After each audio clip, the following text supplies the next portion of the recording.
శర్మ గారు మీరు చెప్పండి, అంటే మహాసంప్రోక్షణ టైంలో దాదాపు 40 మంది ఋత్వికులు అలాగే వేద పండితులు 100 మంది వేద పండితులు చాలా మంది పాల్గొంటారు అని అంటూ ఉంటారు.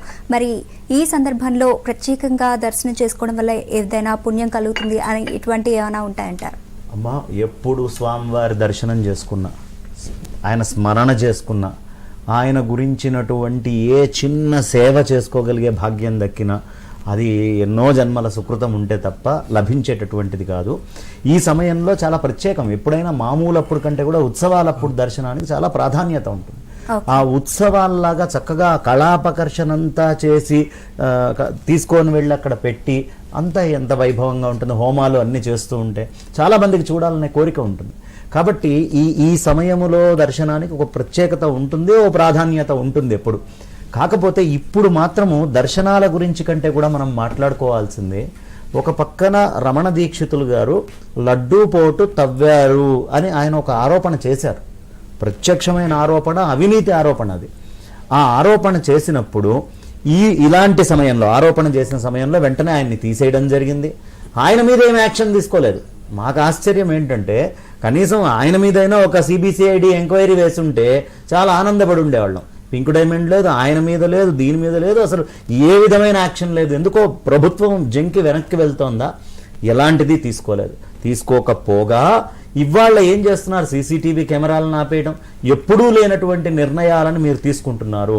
లడ్డూ పోటు తవ్వాము అని టీడీపీ వాళ్ళు ఒప్పుకున్నారు. చాలామంది న్యూస్ ఛానల్స్లోకి వచ్చి, ఏమండి 2 అడుగులు తవ్వితే నిధులు దొరుకుతాయా అంటే 2 అడుగులు లడ్డూ పోటును తవ్వాము అని వాళ్ళు అంగీకరించారు.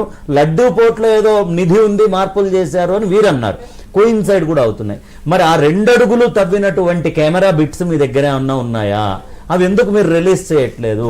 2 అడుగులే తవ్వామని ఒప్పుకున్నప్పుడు ఆ 2 అడుగులు తవ్విన కెమెరా ఉంటుందిగా. కెమెరా లేకుండా ఎక్కడ పనిచేయడానికి వీల్లేదు కదా. అలాంటివి చెయ్యట్లేదు.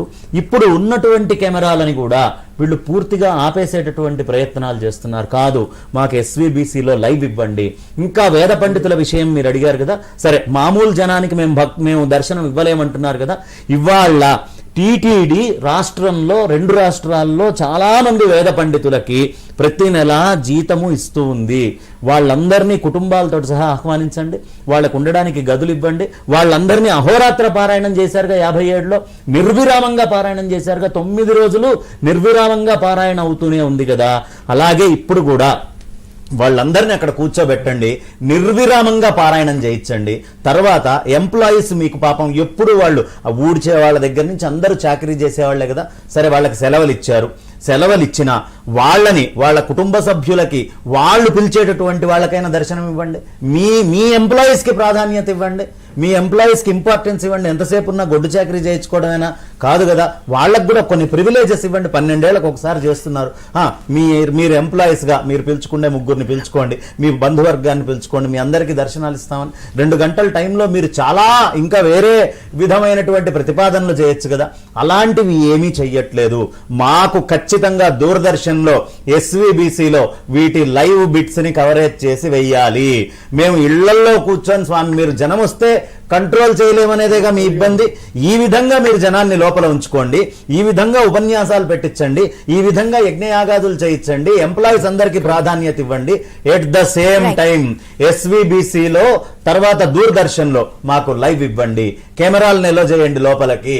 అక్కడ ఏ మార్పు జరిగినా 24 గంటలు మాకు తెలియాలి. ఇప్పుడు అది చూడడం మహోత్సవం అయినప్పుడు కెమెరాకి ఏమన్నా కళ్ళున్నాయా, దిష్టి దాక్కుతుందా? ఆ కెమెరాలు పెట్టి తీరాల్సిందే. ఎవ్రీ బిట్ రికార్డ్ చేసి తీరాల్సిందే. ఎవ్రీ బిట్ మా అందరికీ అందుబాటులో, జనాలందరికీ అందుబాటులో ఉంచి తీరాలి.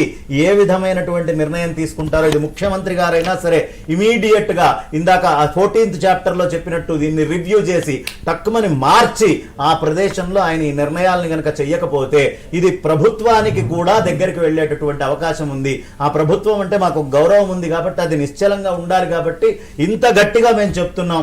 ఖచ్చితంగా వెంటనే ఒక నిర్ణయం తీసుకొని అక్కడ లోపల గుళ్ళో ఏ విధమైనటువంటి తేడా లేకుండా, భక్తుల మనోభావాలు దెబ్బతినకుండా ప్రతి యాక్టివిటీని, ప్రతి అణువు ఇసుమంతైన దాన్నైనా సరే చూపిస్తూ అక్కడ చెయ్యాలి. మాకు ఎందుకు ఇన్ని అనుమానాలు వస్తున్నాయి అంటే, ఇవాళ మీరు ఆన్లైన్లలో కూడా చాలా మార్చేస్తున్నారు. ఎప్పటికప్పుడు రిజల్యూషన్స్ ని అప్లోడ్ చేయాలమ్మా. ఆ రిజల్యూషన్స్ ని అప్లోడ్ చేసేటప్పుడు మీకు చూడండి ఎన్ని మిస్ అవుతున్నాయో. 1 నుంచి 47 పేజీల దాకా 16/5/2018 ఒకటి జరిగింది. అందులో 25వ పేజీ మిస్ అయిపోతుంది. తర్వాత సేమ్ ఇలాగే రెండో దీంట్లో 51 నుంచి 108 5/6/2018 68, 69 2 పేజీలు మిస్ అవుతున్నాయి. ఎందుకు రిజల్యూషన్స్ మిస్ అవుతున్నాయి?